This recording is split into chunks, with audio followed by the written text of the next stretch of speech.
नमस्कार, राघवेंद्र ई क्लासेज में आपका स्वागत है। हमारा समास का टॉपिक चल रहा था और समास में हमने क्या किया, समास क्या होते हैं, समास के कितने प्रकार हैं, समास किसे कहते हैं और समास विग्रह करते हैं हम तब समास के कितने प्रकार हैं, ये हमने पढ़ा। हमने समास में समास के प्रकार किए थे हमने। पदों की प्रधानता के आधार पर कितने हैं? 4 हैं। मूल रूप में समास कितने हैं? 5 हैं। और हिंदी में समास के भेद कितने हैं? 6 हैं। ये हमने किया था। और हिंदी में समास के भेदों में हमने अव्ययी भाव को किया था। हिंदी में समास के भेद हैं 6। ठीक है, इनमें हमने अव्ययी भाव को कर लिया था। चलो एक बार इसको थोड़ा सा बता देते हैं। अव्ययी भाव समास में क्या था? अव्ययी भाव समास में पहला पद क्या था? उपसर्ग, यानी कि या अव्यय कहे हम। ठीक है, इसमें पहला पद प्रधान होता है, उपसर्ग होता है पहला पद, या आपको अव्यय मिलेगा। और इसमें एक शब्द की क्या होगी? आवृत्ति होगी। ये हमारा कौन सा है? अव्ययी भाव समास है। इसमें पहला पद अव्यय होता है, इसमें उत्तर वाला पद भी अव्यय हो सकता है। और इसमें ये भी कहे हम कि दोनों ही पद अव्यय नहीं है, तो इसका मतलब क्या है? जो संज्ञा शब्द है उसकी आवृत्ति है, वो है बार बार। ये हमारा अव्ययी भाव समास है। इसके एग्जाम्पल भी हमने कल कर लिए थे। अब हम आगे चलते हैं तत्पुरुष समास पर। आज हम करेंगे तत्पुरुष समास। तत्पुरुष क्या बना? तत् धन पुरुष। तत् का अर्थ क्या होता है? तत् का अर्थ होता है उसका। पुरुष, पुरुष, उसका पुरुष, किसका? यानी सामने वाले का। तो क्या कहें हम इसको? हम ये कहें कि जिस समास में उत्तर पद या कहीं द्वितीय पद प्रधान होता है, वो कौन सा समास है हमारा? तत्पुरुष समास। तत्पुरुष समास है, होता है। एक बात तो ये। अब दूसरी बात, ये जो तत्पुरुष समास है, इस तत्पुरुष समास के ही हमारा जो मूल रूप है, मूल व्याकरण है, उसमें कितने भेद बताए हैं? इसके 2। तत्पुरुष समास के कौन से 2 भेद हैं? ये देखो, ये तत्पुरुष समास है, इसके 2 बताए थे। 2 भेद कौन से हैं? समानाधिकरण और एक है हमारा व्याधिकरण। ये हम पिछली क्लास में बता चुके हैं। समानाधिकरण के 2 प्रकार कौन कौन से बताए थे? एक तो बताया था क्रमधार्य और एक द्विगु। व्याधिकरण के 6 भेद बताए थे। इन्हीं 6 भेदों को क्या कहते हैं हम? कारक कहते हैं। क्या कहते हैं? कारक कहते हैं। अब यहां बात आई कारक। तो ये जो कारक है, ये तत्पुरुष समास में क्या होता है कि तत्पुरुष समास में जब ये 2 पद है ना, पूर्व पद और उत्तर पद, इन दोनों के बीच में जो भी विभक्ति आती है, उस विभक्ति का क्या होता है? लोप हो जाता है। ठीक है, एक बात ये आई। अब जब इस विभक्ति का लोप होता है तो हमारा कौन सा समास बनता है? तत्पुरुष समास बनता है। अच्छा, अब यहाँ एक नाम और आया तत्पुरुष समास का। यहाँ विभक्ति का लोप होने के कारण इस समास को क्या कहते हैं हम? इस समास को कारक तत्पुरुष समास भी कहते हैं। तो इसका दूसरा नाम क्या आया? इसको हम क्या कहते हैं? कारक तत्पुरुष समास भी कहते हैं। ठीक है, अब बात यह है कि इस तत्पुरुष समास की परिभाषा क्या हुई। तो एक तो इस समास में उत्तर पद कहें या द्वितीय पद प्रधान होता है।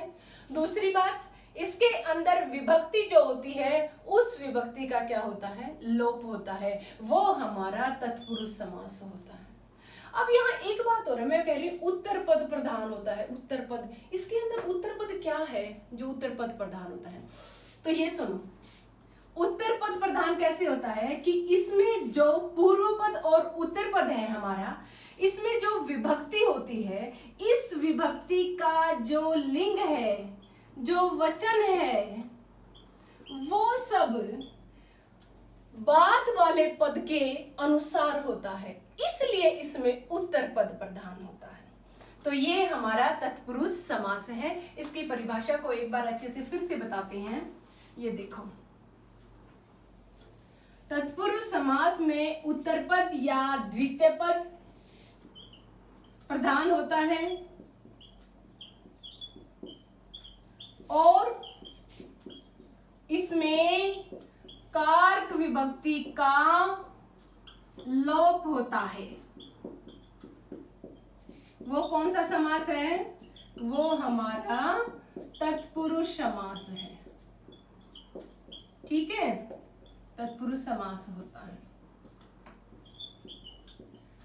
अब यहां मैंने बताया था इस व्याधिकरण के जो मैंने 6 पार्ट बताए थे, 6 भाग बताए थे, इसके 6 भेद, 6 भेद जो थे, इन 6 भेदों में जब हम इस समास का विग्रह करेंगे ना, तत्पुरुष समास का जब क्या करेंगे, तत्पुरुष समास का विग्रह करते हैं हम जब, तो इसमें जो इसकी विभक्तियां हैं, कारक की जो विभक्ति है, उन विभक्ति चिन्हों का इसके अंदर प्रयोग किया जाता है जब हम इसका विग्रह करते हैं। तो कितने भेद हैं इसके? 6 भेद हैं। वैसे हमारे कारक होते कितने हैं? कारक 8 होते हैं। तो यहाँ पर 2 कौन से छोड़ते हैं, ये हमें पता होना चाहिए। तो इसमें विग्रह करते समय हम कर्ता व संबोधन, इन दोनों को छोड़कर, कर्ता और संबोधन को छोड़कर जो भी कारक हैं उनकी विभक्ति चिन्हों का क्या करते हैं, हम प्रयोग करते हैं। तो वे शेष कौन कौन से हैं जिनमें हम विभक्ति चिन्हों का प्रयोग करेंगे, वो बताते हैं हम कौन कौन से हैं। ठीक है, उनको लिखते हैं यहाँ। एक ये देखो, मैं कह रही हूँ ना विभक्ति चिन्ह, चिन्ह बोल रही ना, ये देखो कई बार शब्द शुद्धि में आ जाता है, चिन्ह ऐसे लिखते हैं हम। इसमें है क्या होता है, आधा होता है। ठीक है, अब वो 6 कौन कौन से हैं इनको देखो।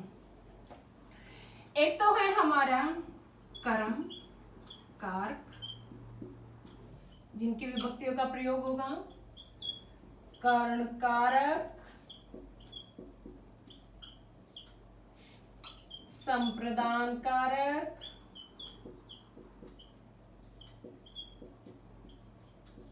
नंबर 4 अपादान कारक, नंबर 5 संबंध कारक, और नंबर 6 है हमारा अधिकरण। ये आपको पता है, ये हमारे क्या है, कारक हैं। तो हम यहाँ पर इनको कारक न कह करके क्या कह देते हैं, तत्पुरुष, कारक तत्पुरुष। ठीक है, कर्ण तत्पुरुष, संबंध तत्पुरुष, इनको हम क्या कहेंगे, तत्पुरुष, क्योंकि हम तत्पुरुष के भेद कर रहे हैं ना। तो कर्म कारक तत्पुरुष कह लीजिए, या कर्म तत्पुरुष, कर्ण तत्पुरुष। अब बात ये आती है कि ये जो कर्म है, इस कर्म तत्पुरुष का चिन्ह क्या है, हमें कैसे पता चले। तो कर्म को क्या कहेंगे, को, कर्ण से एक या फिर के द्वारा, संप्रदान के लिए, आपादान से, या कहें हम अलग होना, रहित होना, मुक्त होना, ये सब इसी में है। संबंध का, के, की, और अधिकरण में चला जाएगा में और पर। ये इसके चिन्ह है, इसके आधार पर ये हमारा तत्पुरुष समास है, सारा इसी के ऊपर बेस है। ठीक है, तो यहाँ एक बात देखो, अब मैंने कहा करण से, और यहाँ क्या आया अपादान में से, तो हमें पता कैसे चलेगा कि करण में भी से है और अपादान में भी क्या है, से है। तो यहाँ क्या बात है कि करण में जो से है, ये जो से है ये किसी साधन या माध्यम के लिए है। ठीक है, और ये से है ये अलग होने अर्थ में आपको मिलेगा। जब हम इसके एग्जाम्पल करेंगे तब और अच्छे से समझ में आ जाएगा। ठीक है, अब हम करते हैं कर्म तत्पुरुष, उसके उदाहरण देखते हैं। ठीक है,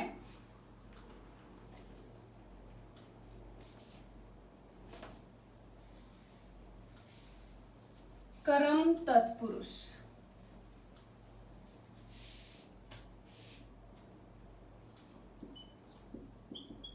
तत्पुरुष में है कर्म तत्पुरुष, इसका चिन्ह क्या है, को। अब इसके उदाहरण देखो, मैं लिख दूं शरणागत, क्या लिख दिया, शरणागत, तो इसका विग्रह क्या होगा, शरण को आगत, शरण को आगत। आगत का अर्थ क्या है, यहाँ आगत आया हुआ, अगर आपको मिले शरणगत, तो यहाँ देखो यहाँ आगत नहीं है, क्या है, सिर्फ गत, इसका अर्थ होता है गया हुआ। ठीक है, आगत आया हुआ, गत गया हुआ, यहाँ कोई संधि नहीं है, शरणागत में संधि है, शरण प्लस आगत। ठीक है, ऐसे ही ग्रामगत, गांव को गया हुआ, और देखो चिड़ी मार,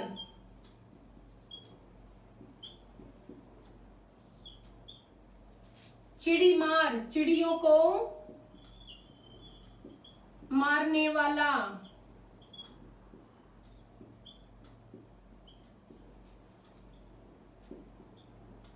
ये चीजें हमें ध्यान रखनी है, चिड़ियों को मारने वाला। और देखो गगनचुंबी,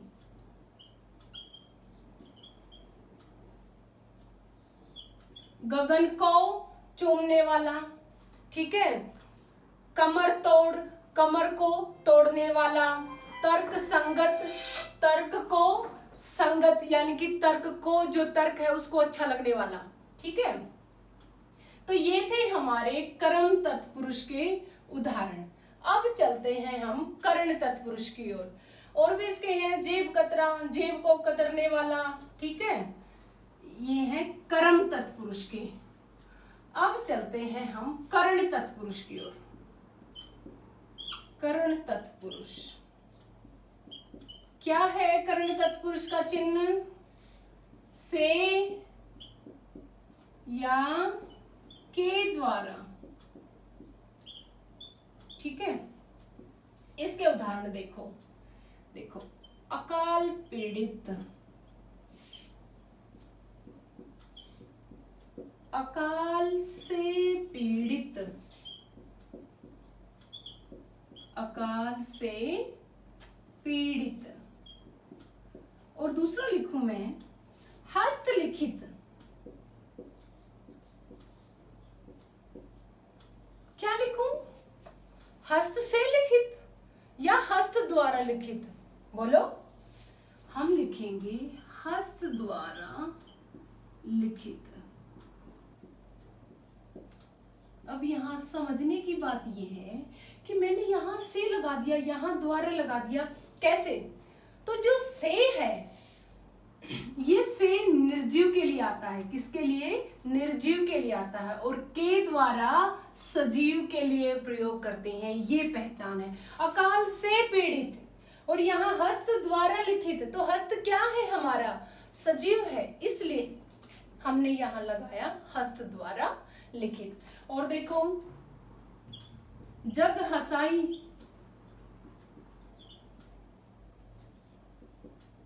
जग द्वारा हसाई। ठीक है, ये है हमारा करण तत्पुरुष समास। इसमें से और के द्वारा इनका प्रयोग हम कैसे करते हैं, से का किसके साथ करते हैं, के द्वारा का किसके साथ, ये हमारे क्या बन जाते हैं, करण तत्पुरुष के। ठीक है, इसमें जैसे रेल यात्रा, रेल यात्रा, अब रेल की यात्रा ये नहीं होता, क्या होगा, रेल से यात्रा, क्या होगा, रेल से यात्रा। ठीक है, और देखो इसके मेघाच्छन्न, मेघ से आच्छन्न, क्या बन जाएगा, मेघ से आच्छन्न, आच्छन्न होता है ढका हुआ, मेघ से आच्छन्न, मेघ से ढका हुआ। अब हम आगे चलते हैं, ये था हमारा कर्ण तत्पुरुष समास। आगे चलेंगे हम संप्रदान।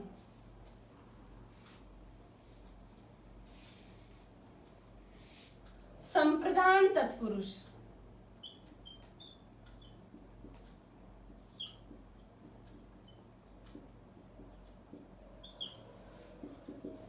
संप्रदान तत्पुरुष का चिन्ह क्या है, के लिए, क्या है, के लिए।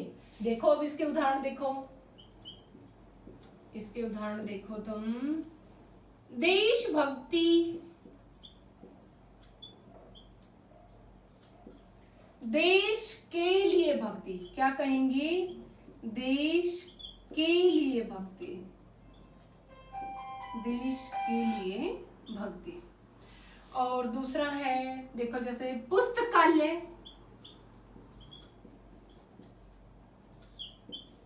पुस्तक के लिए आलय, क्या कहेंगे, पुस्तक के लिए आलय। यहां संबंध और संप्रदान इन दो में कंफ्यूज हो जाते हैं हम। पुस्तकालय पुस्तकालय नहीं, पुस्तकालय नहीं होता, पुस्तकालय पुस्तक के लिए आलय है। ठीक है, विद्यालय विद्या के लिए आलय है, विद्यालय विद्या के लिए आलय। और बताते हैं जैसे देखो भूत बलि, भूत की बलि नहीं, यही चीजें हमें ध्यान रखनी है। भूत बलि भूत के लिए बलि। अगर आ जाता है देखो नर बलि, तो क्या कहेंगे हम, नर की बलि, क्या कहेंगे, नर की बलि, ना कि नर के लिए बलि। ये चीजें हमें यहाँ ध्यान रखनी है। ठीक है, अगर हम कहते हैं ना भूत बलि, तो कहेंगे भूत के लिए बलि। ऐसे ऐसे आते हैं पेपर में, ठीक है, इनमें कंफ्यूज हो जाते हैं हम, भूत बलि भूत के लिए बलि, नर बलि नर के लिए बलि। नहीं, ये हमारा किस में चला जाएगा, ये हमारा संबंध में चला जाएगा। नर की बलि किस में चला जाएगा, संबंध में चला जाएगा। ऐसे ही पशु बलि, वो भी किस में चला जाएगा, संबंध में चला जाएगा, पशु की बलि। यहां इन चीजों में ध्यान रखना है हमें। ठीक है, आगे चले। अब हम यहाँ पुस्तकालय बताया था हमने, विद्यालय बताया था, विद्या के लिए आलय, पुस्तकालय पुस्तक के लिए आलय। अगर मैं लिख दूं हिमालय, तो फिर क्या कहोगे, हिमालय, बोलो हिमालय। हिम का आलय, हिम के लिए आलय नहीं होता, हिम का आलय, ये भी किस में चला जाएगा, ये हमारा संबंध तत्पुरुष में चला जाएगा। ठीक है, आगे देखो। अब बात आती है अपादान तत्पुरुष की। अपादान तत्पुरुष क्या है, अपादान तत्पुरुष का चिन्ह, से या फिर कहें अलग होना अर्थ में। ठीक है, अलग होना अर्थ में। अब इसके उदाहरण देखो, अलग होना अर्थ में गुण रहित,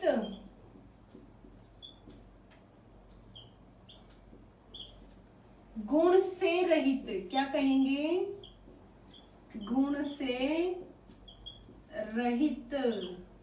ठीक है, और कहीं इसके बारे में हम और इसके एग्जाम्पल देखते हैं।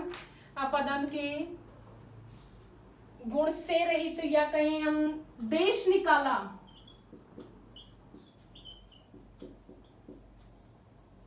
देश से निकाला, देश से निकाला। पथ भ्रष्ट, पथ भ्रष्ट क्या कहेंगे?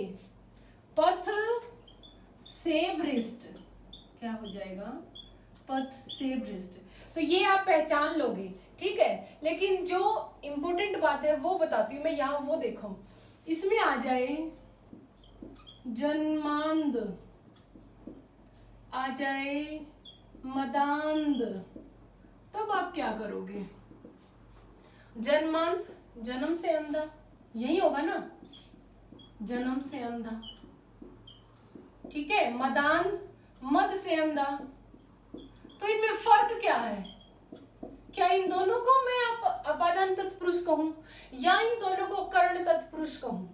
यहां बात ये है, ये देखो, या मैंने कहा अपादान तत्पुरुष किस लिए? से दोनों में आ रहा है, हम नहीं समझ पाए। लेकिन और देखो ना, अलग होना, मुक्त होना, कारण कोई चीज बन रही है तो कारण नहीं, यहाँ पर अलग होना, मुक्त होना, वो किस में चला जाएगा? अपादान में। पर जहां कोई चीज कारण बन रही है, साधन बन रही है, माध्यम बन रही है, वो किस में चला जाएगा? वो हमारा कर्ण तत्पुरुष में चला जाएगा। अब यहाँ देखो, जन्म से अंधा, क्या जन्म यहाँ कारण है? जन्म तो ड्यूरेशन है, कारण नहीं है। तो ये किस में चला जाएगा? ये हमारा अपादान में चला जाएगा। किस में चला जाएगा? अपादान में। लेकिन यहाँ मदान किससे अंधा है? वो मद से अंधा है। तो मद क्या है? उसके अंधा होने में कारण है। तो ये किस में चला जाएगा? ये कारण तत्पुरुष में चला जाएगा। किसमें? कारण तत्पुरुष में चला जाएगा। ये यहाँ समझने की चीजें हैं, ठीक है। तो ये अपादान तत्पुरुष के उदाहरण थे। उदाहरण और भी बहुत सारे हैं, कुछ आपको पता भी आते भी हैं, लेकिन जो थोड़े से इंपॉर्टेंट से आते हैं, जैसे ये आपको पता होना चाहिए था, ऐसे ये बता रहे हैं, कुछ आप अपनी बुक से पढ़ करके देखना, ठीक है। अब आगे चलते हैं हम। अपादान तत्पुरुष हो गया हमारा। संबंध तत्पुरुष क्या है? संबंध तत्पुरुष।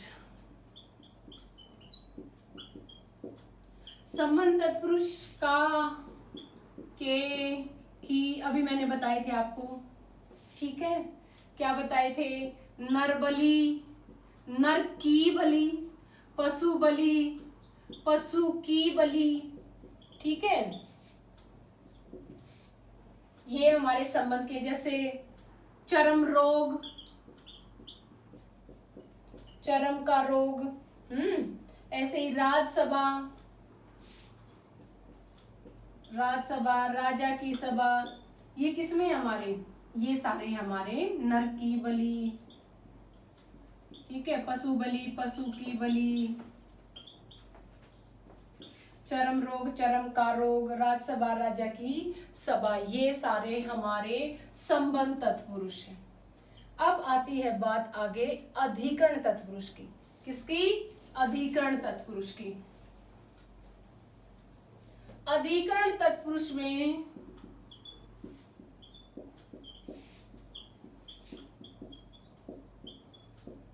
क्या है? चिन्ह में, पर, ये मिलेंगे आपको, ठीक है। जैसे वनवास, वन में वास, अच्छा ठीक है, मैं यहां लिख दूं वनवासी, तब क्या कहोगे आप? किस में जाएगा ये? वनवासी, वन का वासी, किस में चला जाएगा? संबंध में चला जाएगा, वन का वासी। इसलिए हमें विग्रह करना आना चाहिए, चिन्हों का पता होना चाहिए, ये चिन्ह कौन से कारक में है, ये चीजें हमें पता होनी चाहिए। ये किस में चला गया? हमारा संबंध में चला गया, ठीक है। और देखो इसके, कवि पुंगव क्या है? कवियों में श्रेष्ठ, पुंगव का अर्थ क्या होता है? श्रेष्ठ। ये किस में जाएगा हमारा? ये चला जाएगा हमारा अधिकरण में। ठीक है, ये हमारे अधिकरण तत्पुरुष के हैं। अब जो तत्पुरुष है इसके अन्य 4 भेद और हैं, ठीक है, जिनको हम अगली क्लास में करेंगे। यहाँ तक हमारे तत्पुरुष के ये 6 भेद हो गए हैं। तो यहाँ जहां तक किसी को कोई भी डाउट है तो आप पूछ सकते हैं, कमेंट बॉक्स में डाल सकते हैं। हमारे चैनल को लाइक कीजिए, शेयर कीजिए, सब्सक्राइब कीजिए। तब तक के लिए धन्यवाद।